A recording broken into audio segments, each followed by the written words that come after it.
Salut les amis, bienvenue dans une nouvelle vidéo. On va vous raconter quelque chose qui vient de se produire. On vient de passer 19 h coincé à une frontière. C'est la première fois que ça nous arrive et on se dit qu'on voulait en parler parce que peut-être que ça pourra apporter des enseignements à d'autres personnes qui font des voyages au long cours comme ça.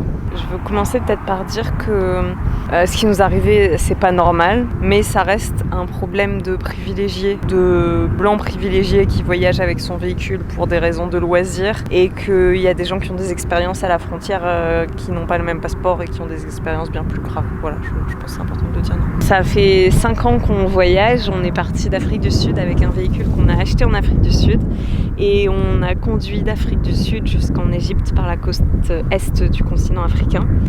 On a ensuite conduit en Turquie, en Iran, au Pakistan et du Pakistan, on a envoyé la voiture par bateau aux Émirats et à Oman. Notre but, c'est de réaliser des documentaires, des reportages, des vidéos, de s'aventurer là où on ne pensait pas aller, dans des pays qui sont souvent stéréotypés pour comprendre ce qui se cache derrière et raconter des histoires d'un monde meilleur. Et là, on vient de terminer une expédition donc au Sultanat d'Oman. On pensait avoir terminé tout ce qu'on avait à faire, on a sorti une série de documentaires qui sont disponibles sur notre chaîne YouTube. On s'apprêtait tout simplement à sortir la voiture du pays. C'est pas vraiment passé comme prévu. On est arrivé à la capitale d'Oman, Mascate, pour préparer notre départ. C'est le grand moment, c'est le moment qu'on appréhende depuis longtemps. C'est stressant. C'est un peu stressant quand même. Le but, c'était d'aller voir les douanes de la capitale pour expliquer qu'on voulait sortir la voiture du pays, expliquer la durée dans laquelle la voiture était restée. Et arrivé aux douanes de Mascate, les gens ont été adorables avec nous.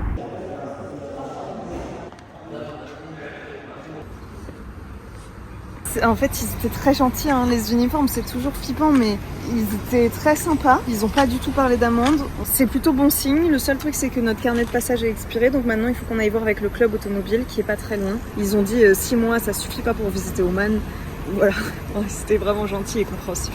Pour réaliser nos projets de documentaire, souvent, on reste plus longtemps que ce qu'un simple visa de touriste permet de faire. Ce qu'on a fait dans les derniers pays, c'est qu'on essaie toujours de laisser la voiture le plus longtemps dans le pays. Ce qui fait qu'on doit souvent se rapprocher des autorités douanières pour leur demander si c'est possible et pour rester dans la légalité. À Oman, le véhicule est resté 1 an. En théorie, quand tu rentres dans un pays, tu as entre 3 et 6 mois pour laisser ton véhicule dans le pays avant de le sortir. Avant de quitter le pays, on voulait s'assurer qu'on payait l'amende s'il y en avait une et on voulait s'assurer que tout était en ordre. La seule chose, c'est qu'ils nous ont dit: votre carnet de passage en douane, le carnet de passage en douane, c'est un document qui nous permet de franchir les frontières. Comment expliquer ça simplement, le carnet de passage en douane? Les clubs automobiles, en fait, ils permettent de gérer ce genre de documents. Dans chaque pays, on va rendre visite au club automobile. On sait toujours pas exactement à quoi sert un club automobile. Un carnet de passage, c'est délivré par des associations automobiles. Dans chaque pays, il y a une association automobile qui permet de délivrer ce papier contre une caution qui équivaut à la valeur de ton véhicule. Autrement, ils n'ont aucun moyen de savoir si tu n'es pas en fait en train d'importer un véhicule illégalement.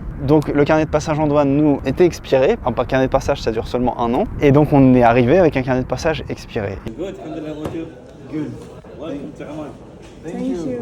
Pareil, on tombe sur des gens adorables qui nous ont dit pas de souci, on peut vous l'étendre. Et au bout de 3 jours, notre situation avec les douanes est régularisée. On a notre carnet, on a l'autorisation de laisser le véhicule plus longtemps dans le pays. Donc on s'est dit c'est bon, il ne reste plus qu'à trouver un endroit où garer la voiture et ensuite on pourra la garer, la stocker et la retrouver dans quelques mois. Tout à l'heure, on nous a proposé de laisser la voiture dans un conteneur à Oman, ça aurait été parfait, sauf que le conteneur était beaucoup trop petit, il faisait 2,10 m, donc ça ne rentrait pas du tout. Les places à l'ombre à Oman, c'est demandé. Donc on s'est dit, c'est pas grave, on va sortir la voiture du pays et on va la stocker aux Émirats. C'est bon, t'as mis toutes les caméras? Ouais, j'ai rangé toutes les caméras, on va pouvoir y aller. On arrive à 16 h à la frontière. Ça nous rappelle des souvenirs parce que cette frontière, on avait déjà eu des soucis avec à l'entrée. Et on en rigole, on se dit c'était tellement horrible à l'entrée, ça peut pas être pire. On savait pas ce qui nous attendait. J'ai toujours une petite appréhension, même si pourtant là je sais que tout est en règle. On a tellement eu des galères aux frontières où on s'est fait refouler, décaler, vous pouvez pas passer, il y a ça qui va pas. Que là, même si j'ai l'impression que tout est en règle, j'ai toujours très peur qu'il y ait un truc qu'on savait pas et du coup ça passe pas. On arrive aux douanes et aux douanes c'est un bureau avec une personne qui connaît pas le carnet de passage en douane, qui a jamais vu ce document. Ils nous tamponnent le truc mais parce qu'on insiste, on est dit il faut faire un tampon, eux ils savent pas trop ce que c'est, ils disent ok ils tamponnent. L'importance du tampon, c'est vraiment un truc qui obsède toutes les personnes qui ont un carnet, c'est que si t'as pas un tampon d'entrée et de sortie, tu reverras jamais la caution. Le club automobile te rendra jamais ta caution parce que tu ne peux pas prouver que t'as sorti la voiture du pays. Et il y avait un truc qui manquait sur le tampon parce que normalement il y a toujours une date. On a l'habitude, ça fait plus de 20 pays qu'on traverse du coup. Je lui ai dit elle est où la date? Et il écrit quelque chose en arabe et il me dit voilà c'est bon. Et donc on lit pas l'arabe, j'ai pensé que c'était la date. Ensuite, on va à l'immigration. Donc là, pour nous, on avait fait le plus dur. Pour nous, le carnet de passage en douane, c'était la chose qu'il fallait régulariser. Là, c'était bon, on avait le tampon. On se dit, ok, maintenant, go, Émirat, on passe, on donne nos passeports, on fait même pas attention. Puis les gars, ils commencent un peu à faire sur l'ordinateur et ça prend du temps. Et je me dis, il y a un problème. Mais c'était vraiment une question bénigne. Et là, il dit, oui, il y a un problème. J'en peux déjà plus, raconter cette histoire me fatigue. Cette frontière, elle nous met une poisse. On était tellement préoccupés par la voiture, par l'illégalité de la voiture. Donc oui, il y a un problème. Et là, on dit, qu'est-ce que c'est le problème? Il nous dit, vous avez dépassé la durée de votre visa. Et là, on se dit, non, c'est pas possible, parce qu'en fait, quand on est rentré l'an dernier, avec toute l'histoire qu'on avait eue, où il nous avait pas laissé rentrer au début, on était retourné voir l'ambassadeur, et l'ambassadeur nous a dit, je vous fais faire un visa de 1 an, et vous pouvez rentrer autant que vous voulez. Et aux douanes, on leur a demandé c'était quoi ce visa de 1 an. Et donc c'était un visa multi-entrée qui te permettait de, sur une durée d'1 an, rentrer 3 mois dans le pays, ressortir, re-rentrer 3 mois, ressortir. Du moins ça, c'est ce qui nous avait été dit. Là, à l'immigration, ils nous ont dit que c'était pas 3 mois, c'était que 1 mois, 30 jours. Et à l'immigration, face aux policiers de l'immigration, ils nous ont dit non, un visa d'1 an multi-entrée, ça permet de rentrer seulement 1 mois. Donc le gars qui nous avait dit 3 mois, il a dû se tromper, ou alors on a mal compris, mais moi je me souviens très bien qu'il ait dit 3 mois, donc je pense peut-être qu'il s'était trompé parce que pas beaucoup de gens font des visas touristes d'1 an multi-entrée, c'est assez rare. C'était quelque chose de verbal, nous on n'a pas vérifié derrière, on était obsédés par les problèmes de la voiture. On est resté plus longtemps que ce que notre visa nous le permettait, et quand tu restes plus longtemps, tu as un forfait d'amende quotidien pour chaque jour que tu as dépassé. Sauf que l'amende, elle est de... ça fait 1 000 € d'amende. Pour 20 jours dépassés chacun. Bon, malgré ces galères, on a quand même réussi à tourner un super documentaire juste avant de partir qui sort la semaine prochaine. Et on voudrait vous parler de Milanote, un outil qui nous aide à organiser nos tournages. Milanote, c'est un espace de travail en ligne hyper modulable, parfait pour développer une idée ou un projet créatif. C'est un outil qui nous aide pour nous inspirer, penser, organiser. Par exemple, on l'a utilisé pour le tournage de ce documentaire. La première étape, quand on a une idée pour faire un film, c'est de faire plein de recherches sur le sujet. Trouver les contacts, les infos et les inspirations. Avec l'extension Web Clipper de Milanote, on a juste à se balader sur internet et enregistrer les images qui nous intéressent pour qu'elles s'ajoutent directement à notre moodboard. Une fois qu'on a collecté suffisamment d'informations et d'inspiration, on crée un plan de tournage. On appelle les protagonistes, on discute sur ce qui est faisable de faire ou pas, et on prépare les interviews. Milanote, ça nous permet de tout organiser en un seul espace de travail. Emploi du temps, localisation, interview, moodboard, etc. Si ça t'intéresse, tu peux créer un compte gratuitement et commencer à organiser tes idées en projet. On te met le lien en description. Encore merci à Milanote d'avoir sponsorisé cette vidéo. En tant que voyageur, c'est censé être des choses que tu vérifies, Ouais. t'es au courant et on va pas, on a merdé. Hein. On a bien appris de notre erreur parce que la suite est hyper intéressante. On appelle qui? Ça marche pas. Ça faisait 980 €. On est dépité, on a du mal à digérer l'information, mais on se dit peut-être qu'ils peuvent être indulgents, peut-être qu'il y a moyen de la réduire. Et donc on contacte Nour et Wissal, nos copines, qui nous ont permis de réaliser beaucoup de films. En fait, les policiers à la frontière nous disaient retournez à Muscat, demain allez voir le ministère de l'immigration, essayez de leur expliquer votre situation, peut-être qu'ils feront quelque chose. Le problème, c'est que nous, on doit se rendre en France, tout est booké. Il y a un film documentaire qu'on a tourné au Pakistan qui a été sélectionné pour un festival d'aventure. On doit être présent pour le présenter. Et donc, on devait absolument rentrer hier. On ne pouvait pas retourner à Muscat. Et donc, on appelle des amis à Muscat en disant est-ce que vous pouvez appeler pour nous l'immigration? Est-ce que vous pouvez leur demander s'ils peuvent faire quelque chose? Et là, le problème, c'est qu'il était déjà, du coup, près de 18h. Et à 18h, tout le monde rentre chez soi. Nour et Wissal, elles nous disent cette situation, elle est pas normale. Ce montant, il est absurde. On va faire quelque chose, vous inquiétez pas. Qu'est-ce qui se passe, Yes? On leur a dit on est en galère, on savait plus à qui demander. Elles ont dit on connaît peut-être une famille dont des membres travaillent à l'immigration, envoyez des photos de vos passeports. Et elle a dit on est en train de leur expliquer la situation. En effet, c'est pas normal, vous devriez avoir 3 mois. Pendant près de 4 heures, on attend et Nour et Wissal remuent ciel et terre. Elles appellent plein de gens, plein de contacts. Il y a beaucoup d'espoir. Il y a plein de moments où on y a cru. Tout devrait rentrer en ordre bientôt. Déjà, ça fait trop chaud au cœur de savoir que Juste savoir qu'elle est là et qu'elle essaie de trouver une solution, ça me touche énormément. Il y a des moments où on s'est dit que c'était bon, qu'on n'allait plus devoir payer. Mais on voulait juste réduire l'amende. On voulait un truc raisonnable, juste de pas un montant qui était délirant, qui nous semblait délirant, peut-être ça l'est pas, mais ça nous semblait un peu gros. Et donc elle nous envoie plein de messages, plein de vocaux, on s'est sentis hyper soutenus, ça faisait du bien de les avoir avec nous. En tout cas, il y a eu plein de moments où on y a cru, il y a eu d'autres moments où on n'y croyait plus. Il y a un moment, on s'est dit ok, Wissal a tout essayé, je suis parti aller payer. Nous, on m'envoie un message au moment où je vais payer. J'étais sur le point de payer avec la carte. Et le téléphone il a sonné, nous, elle nous a envoyé un vocal. Give me like a few minutes. Don't pay. Just just wait for a minute, let's see what can be done.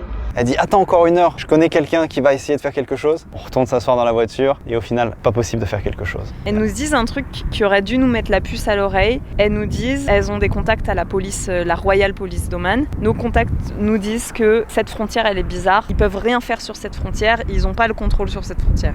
Et donc là, il était 22h et on décide que bon, c'est pas grave. Je prends la carte bleue, direction le comptoir. Et là, c'est pas les mêmes policiers qu'on a côtoyés depuis des heures, c'est le shift d'après. Et du coup, ils connaissent pas. Et donc, je leur donne les passeports et je leur dis, voilà, je suis là pour payer l'amende. Je leur donne les montants. J'attends un quart d'heure.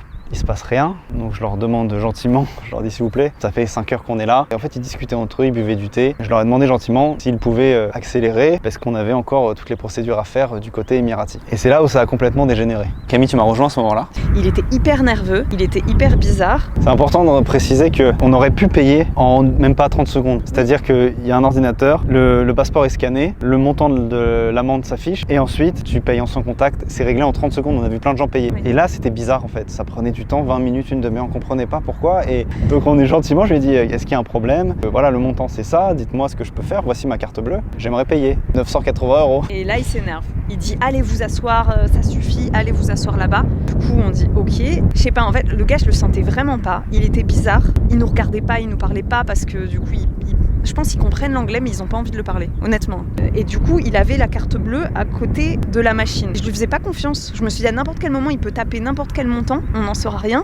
Il pose la carte en sans contact et ça passe. Et j'ai repris, et en fait c'est l'erreur je pense que j'ai fait, j'ai repris la carte bleue qui était sur le bureau. J'ai pris la carte bleue et là il a vrillé.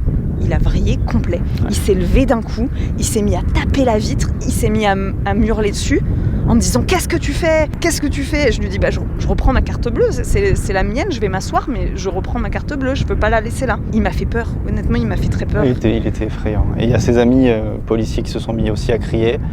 Ils nous ont tous crié allez vous asseoir et ils ont dit laissez la carte.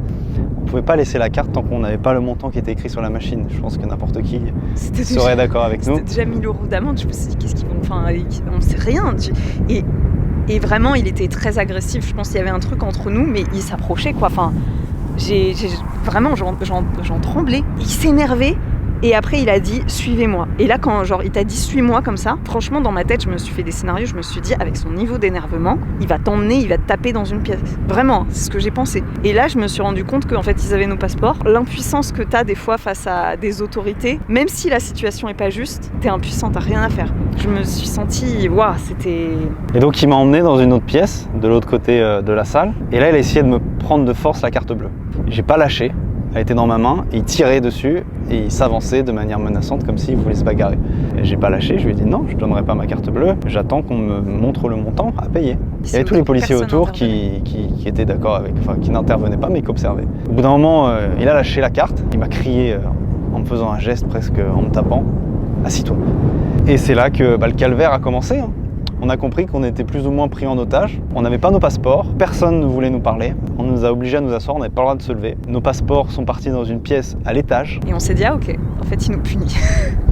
Il nous punit pour un truc où il s'est énervé, il nous faisait peur, enfin il a abusé, cette situation était abusée. Et en plus maintenant, je me sentais tellement vulnérable. Il y a quelqu'un qui a tes passeports, tu sais pas où c'est. T'es entouré de policiers qui ont vu cette situation injuste, qui ont vu qu'un homme a crié sur une femme. C'est pas normal dans tous les cas qu'on crie sur quiconque, mais à Oman, un homme crier sur une femme, je pense que c'est quelque chose qui est vraiment pas accepté. Et on était là et on pouvait plus rien faire. Il y avait le manager, on voyait le manager, il était là. On demandait à lui parler, personne nous répondait. Tout le monde nous ignorait. On a commencé à dire aux filles, à Nour et Wissal, voilà, on est là, qu'est-ce qui se passe ? Et les filles, elles ont dit ok, on va faire des appels. Il était 23h. Les filles passent des appels, on discute sur WhatsApp, elles nous disent est-ce que vous pouvez vous lever, aller voir un manager ? On dit non, dès qu'on se lève, ils nous disent d'aller nous asseoir, ils nous ignorent. Elles disent est-ce que vous pouvez aller récupérer nos passeports ? On dit non. Elle nous dit bon bah ok maintenant, vous restez calme, vous êtes le plus coopérant possible, vous dites rien. Vous attendez que ça passe, vous attendez que la situation passe, sinon ça va s'empirer. Et en fait on a compris que si on n'était pas coopérant, ils pouvaient nous garder toute la nuit, ils en avaient rien à faire. Je pense que c'était l'objectif. Nouré Wissal, encore une fois, elles ont appelé plein de gens. Il y a quelqu'un qui arrive et qui nous dit venez avec moi et qui nous dit qu'est-ce qui se passe. On lui dit on sait pas ce qui s'est passé, il nous a crié dessus. Je lui ai demandé est-ce que j'ai dit quelque chose qui n'allait pas, peut-être qu'il y a eu une incompréhension. Je me suis excusé. En fait, j'ai l'impression que les gens nous écoutaient à peine. Il nous a dit vous auriez dû juste la prochaine fois vous taisez et vous donnez votre passeport. Finalement, ce gars-là nous a emmenés dans une autre salle et là ils ont réouvert notre dossier. On est revenu en fait au bureau où le gars nous avait crié dessus avec l'ordinateur et tout. Et lui, il était plus là. Lui, il était plus là et en fait, les filles, elles nous disaient, elles voulaient son nom. Et moi, j'y ai pensé, mais en fait, j'avais trop peur de lui. J'avais trop peur de retourner le voir. J'avais trop peur qu'il voit que je regarde son nom et je savais pas. Enfin, vraiment, c'est bizarre comme ambiance parce que tu te dis, c'est des policiers, t'es en sécurité, mais en fait, non, on se sentait pas du tout en sécurité. Ils étaient tous de son côté. Ils avaient tous vu la scène et pourtant, ils étaient tous restés de son côté. Et c'était un gars hyper agressif, hyper. T'es pas dans ton pays, t'es pas dans tes lois. Je me suis dit, s'il veut retourner à la situation et dire que c'est nous qui l'avons agressé, il le dira et aucun de ses collègues le contredira. Donc oui, la parole d'un policier vaut plus que la tienne, c'est sûr. Et là, Nouré Wissal, elles nous disent par texto que du coup, les coups de fil qu'elles ont passés, le gars aurait dit qu'on s'était assis sur le bureau et qu'on avait voulu regarder les données confidentielles de l'ordinateur. C'est absurde. Donc voilà ce que le gars a dit et voilà ce que tout le monde a cru. Enfin, je pense qu'ils savaient que c'était pas vrai, mais je pense qu'ils se soutiennent à la frontière en fait. Il doit y avoir de la solidarité.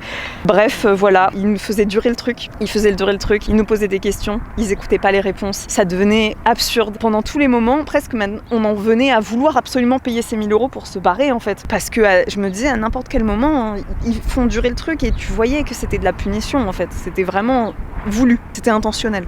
Du coup, 1 heure passe à peu près où ils font les papiers lentement, ils prennent le café, ils nous regardent pas, ils nous posent une question, ils écoutent pas la réponse. Donc nous on dit ok, on laisse tomber à partir de maintenant, comme les filles ont dit, on reste dans notre truc. En fait c'est grâce aux filles, s'il y a un gars qui est venu nous parler, si la situation s'est arrangée. Finalement on finit par payer les 1000 €.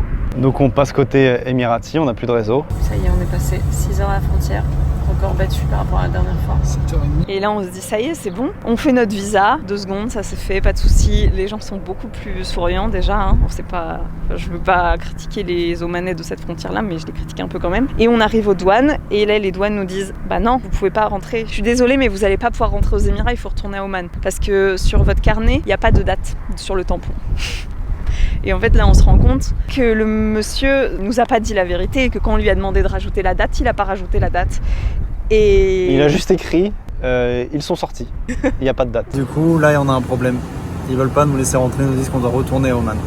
Là, on dit on est désolé, on lui a demandé de mettre la date, on pensait qu'il l'avait écrit, on ne sait pas lire l'arabe, on n'a pas compris. Il a dit c'est pas grave, retournez à Oman, demandez la date et revenez et vous pourrez rentrer. Je me serais sentie de revenir le matin quand des managers seraient revenus, mais là, juste avec ces policiers-là, j'avais peur. Honnêtement, j'avais peur. Au milieu de la nuit, on ne sait pas ce qui peut se passer. Donc après, qu'est-ce qui se passe ? Après, qu'est-ce qui se passe ? Donc là, on est face à un mur, quelqu'un qui nous dit qu'on peut pas rentrer. Mais qui est très gentil. Très gentil. Alors il n'y a pas de souci, il a vraiment le sourire, il est gentil, mais juste il nous dit je suis bloqué. Là, il est 2h du mat, on n'a pas inventé cette voiture, on voyage avec depuis 5 ans, on vient d'Oman, voilà pourquoi le carnet est expiré, voici le nouveau carnet. L'erreur des douaniers omanais, on est désolé, mais c'est pas de notre faute. On vous jure qu'on vient bien d'Oman et qu'on est arrivé aujourd'hui. Là, on va voir plein de gens. Lui, il continue aussi à inspecter les milliers de camions qui passent, donc il se passe 2-3 heures. Au milieu de la nuit, il me dit faut que vous passiez la nuit ici. Le mec vient de me dire qu'on doit passer la nuit ici, parce qu'il n'y a personne pour faire nos papiers d'entrée. À 8h, 9h du mat, ils vont venir. Eux pourront peut-être vous trouver une solution parce qu'ils connaissent l'ancienne procédure. Et c'est vrai qu'en fait, quand tu passes une frontière et que tu as besoin de faire des papiers douaniers, faut jamais passer la nuit parce que c'est comme des choses particulières et on passe toujours les frontières le matin ou en début d'après-midi. Et là, il était 2h du mat, donc j'étais pas très surpris par ce qu'il m'a annoncé. Je lui ai dit, mais je peux pas annoncer à Camille qu'elle va passer la nuit sur le parking. Est-ce qu'on peut se camper ailleurs ? Là, on était entouré de poids lourds qui passaient et qui s'arrêtaient. Tous les moteurs étaient allumés. Les lumières étaient extrêmement violentes. Et je lui ai dit, on va pas dormir. Et je lui ai dit si c'était que moi, ok, on reste, mais j'ai essayé de jouer un peu la carte. Voilà, je suis avec Camille, est-ce que c'est possible qu'on puisse s'éloigner dans un endroit un peu plus calme ? Et là, il dit un truc, j'ai eu du mal à y croire. J'ai cru que tu m'avais abandonné avec la voiture, que j'allais devoir devenir. Bonne nouvelle ou pas bonne nouvelle ? Là, il est 2h du matin. Il nous propose de nous conduire à un hôtel. Et je lui ai demandé combien ça coûtait les hôtels. Ouais. Et ils coûtent tous 200, 150. Il n'y en a pas des moins chers. Et je lui ai demandé si on n'avait pas un moins cher.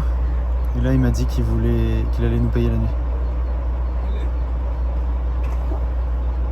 Il nous dit prenez vos affaires, je ramène ma voiture. On prend nos affaires, il ramène sa voiture, on monte dans sa voiture. Là il nous dit c'est mon devoir, vous avez passé un mauvais moment. Moi ici ça se passe pas comme ça, vous êtes chez moi, vous êtes mes invités. Je vous emmène, on va à la station-service, il nous dit prenez à manger, vous avez... Enfin déjà, qui s'inquiète de ça? Nour s'était inquiété de ça avant, qui s'inquiète de ça, de si t'as mangé quand il est 2h du matin? Il dit ça veut dire si ça fait aussi longtemps que vous êtes à la frontière, vous avez pas dîné ce soir? Et on était là, c'est le cadet de nos soucis, franchement on veut dormir. Il dit non, si j'étais dans votre situation, j'irais pas dormir le ventre vide. On s'arrête à la station, il nous prend des trucs, il nous paye à manger alors qu'on voulait absolument payer, c'est encore la bagarre de qui paye, bref. On arrive à l'hôtel, on veut payer. Enfin l'hôtel était très cher parce que du coup c'est des hôtels de frontières et voilà. Mais c'était évident pour nous que... Et en fait il refuse qu'on paye. Il nous paye la nuit d'hôtel. C'est un douanier, c'est pas un manager ou un directeur, c'est un douanier qui nous paye la nuit d'hôtel. Et après il nous dit c'est bon, allez dormir. Il est douanier, il est pas roi du pétrole. Hein. Et il nous paye une nuit d'hôtel comme ça. Juste parce qu'à Oman, ils ont pas été sympas avec nous. Il est pas du tout responsable de comment ils sont à Oman. C'est la folie. C'est de la folie, ce passage de frontière définitivement. Et pourtant, on en a eu des histoires de passage de frontière, mais celui-là, c'était le plus marquant.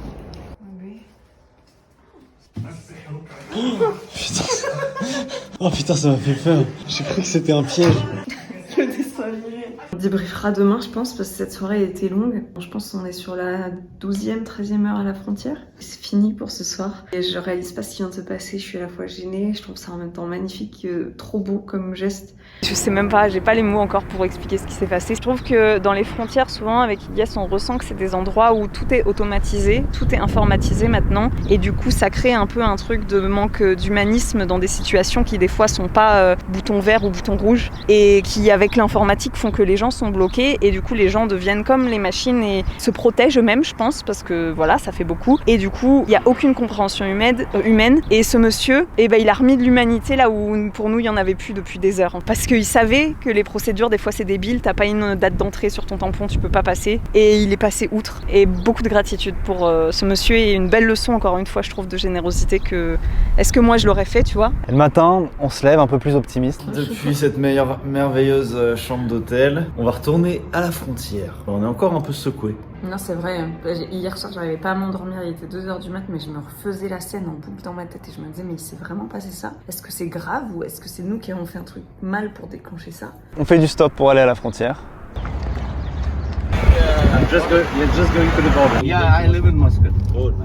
À la frontière, on arrive. Et là, en fait, du coup, il n'y avait plus personne. Ahmed, il est rentré chez lui. Et il faut reprendre la situation de zéro. Hein? C'est ça? Ça prend 2 heures. C'est compliqué, mais ça finit par se faire. Les gens ont été très gentils avec nous. On nous a quand même dit, vous pouvez pas rentrer, faut retourner à Oman. On l'a entendu à nouveau, cette phrase. Vraiment des moments où tu dois te dire, bah non. Il faut apprendre à dire non, c'est possible. On trouve une solution. Au bout de 2-3 heures, voilà. La solution a été trouvée, les gens étaient très sympas. Ils se sont excusés qu'on ait dû passer la nuit à la frontière. Et c'était pas de leur faute. Hein. Ça y est. 19h, je crois que c'est notre record de frontière. Maintenant, on est rentré aux Émirats. L'objectif, c'est d'aller dans un Émirat et qui est pas très cher, moins cher que les autres, pour qu'on puisse trouver un endroit où stocker la voiture qui est couvert. On ne va pas laisser la voiture en plein soleil, on va la stocker. C'est la mission des prochains jours. C'est la mission des prochains jours. Morale de cette histoire, on va être beaucoup plus prudent à l'avenir et beaucoup moins négligent.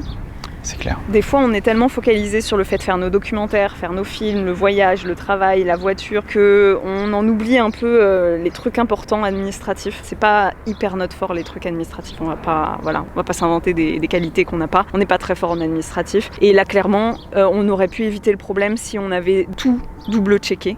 Ouais. C'est notre expérience. C'est pas une vidéo pour se plaindre. Il y a beaucoup plus grave qui se passe à la frontière. Il y a des gens qui ont des histoires beaucoup plus graves. On est extrêmement privilégiés par notre passeport, par notre situation. On a de la chance d'avoir eu les ressources financières pour payer cette amende. On a rencontré beaucoup de personnes pendant notre voyage qui, des fois, ont juste pas la chance de pouvoir passer une frontière. Exactement. Qui, des fois, doivent la passer en illégalité parce qu'il se passe des choses terribles chez eux. Enfin voilà, faut relativiser quand même. Passer une frontière en 19h, c'est pas si grave que ça. Non, pas du tout.